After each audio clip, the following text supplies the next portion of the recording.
പട്ടാമ്പി മണ്ഡലത്തിൽ വികസന മുരടിപ്പാണെന്നാരോപിച്ച് ബി.ജെ.പി. പട്ടാമ്പി നിയോജക മണ്ഡലം കമ്മിറ്റിയുടെ നേതൃത്വത്തിൽ മുഹമ്മദ് മുഹ്സിൻ എം.എൽ.എയുടെ ഓഫീസിലേക്ക് മാർച്ച് നടത്തി. ചിത്ര ഓഡിറ്റോറിയത്തിന് മുന്നിൽ നിന്നാരംഭിച്ച മാർച്ച് മേലെ പട്ടാമ്പിയിൽ പോലീസ് തടഞ്ഞു.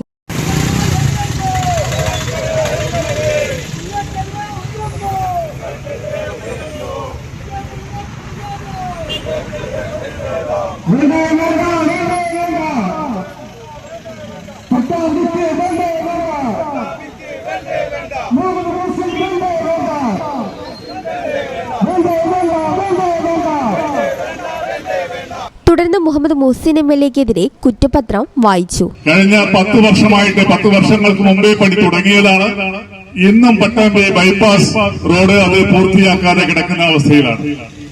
അതുപോലെ തന്നെ വലിയ വികസനത്തിന്റെ പരിവേഷം ഉന്നയിച്ചുകൊണ്ട് നേരത്തെ സംസാരിച്ചവർ പറഞ്ഞു, വാടാനംകുറിശി പട്ടാമ്പി ജില്ലാ ഹോസ്പിറ്റൽ റോഡ് 11.5 കിലോമീറ്റർ റോഡ് കഴിഞ്ഞ 3 വർഷത്തിലേറെ കാലമായിട്ട് ആരംഭിച്ചു.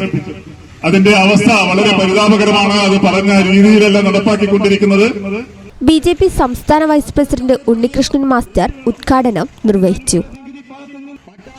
ഈ ചാനൽ ന്യൂസ് പട്ടാമ്പി. നടക്കാവിൽ ഹോസ്പിറ്റൽ ബിൽഡിംഗ്, വളാഞ്ചേരി, മലപ്പുറം.